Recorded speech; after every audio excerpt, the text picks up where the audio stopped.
Yo, welcome back to It's Anime. Today I'm giving you my thoughts on No Longer Allowed in Another World. An author called Sensei, along with his beloved Sachan, plan to unalive themselves in a river so that they can live forever in the afterlife. Before they can jump into the river, a truck plows through the trees and hits them. Sensei wakes up in a temple being greeted by Priestess Annette. She explains that he was summoned to this world to defeat the Demon King. He couldn't care less about that. He just wants to die. He swallows a bottle of pills, but the priestess heals him, preventing him from dying. Normally, heroes are granted special abilities. When Annette checks, he has no abilities except for being poisonous to monsters and has 1 HP. Sensei decides to leave to find a good place to unalive himself. On his travels, he runs into a cat girl named Llama. She's being attacked by a tree monster. The monster starts hanging Sensei, which makes him happy. He thinks it's a great way to die. Unfortunately for him, its poison kills the monster. Llama says something that reminds him of Sachan, which makes him realize if he was summoned to this world, Sachan most likely was as well. He decides to look for her while also searching for a great way to die. I found this show enjoyable. It has a nice mix of comedy, action, fantasy, and drama. A positive thing about this show is it shows what would likely happen if you gave random people powers. A lot of people are selfish, and going to a new world wouldn't change that. Most would use their abilities for self-gain.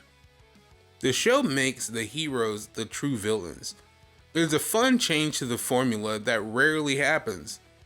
Heroes are summoned frequently to fight the Demon King, but they all end up being arrogant and self-centered, not really focusing on the ultimate goal of defeating the Demon King. Most let the power go to their heads and corrupt them. They become worse than the Demon King. They are the real tyrants. One hero even decides to take over a village. No one can stop him because he can control people with his ability.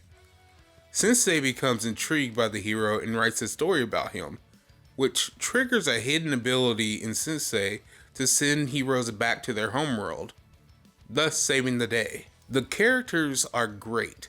They play off of each other well. Sensei's desire to die creates fun situations. Most people are creeped out by his desire to die. They think that he has some weird kink. He's constantly eating poisonous pills like they're M&Ms. He even occasionally drinks a bottle of poison. He really wants to die, but he is still kind-hearted. It's hard not to become attached to him. Priestess Annette tags along with Sensei on his journey to find Sachan. She's intrigued by how different he is from other heroes. She acts as the group's mage, basically. She's cheerful and a little naive, but very lovable. Llama is a cat girl and great fighter. She might not be who she says she is. She's stubborn and independent, but cheerful.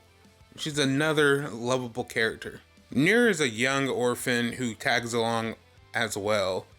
I don't have much to say about him. He's trying to become a swordsman like his dead father. For being a kid character, he's not annoying. The voice acting is great. None of the voices made my ears bleed.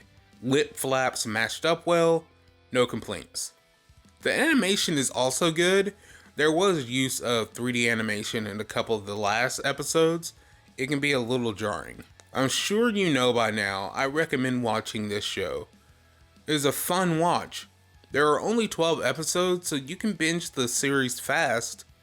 Each episode has additional scenes after the credits, so don't forget to watch them. Hopefully it gets a second season. I watched it on Crunchyroll and it is available dubbed in several languages. I'd appreciate a like and subscribe if you enjoyed the content. I have to please the YouTube algorithm so the channel can grow. What should I watch next? Let me know in the comments. Check out some of my other videos and see you later.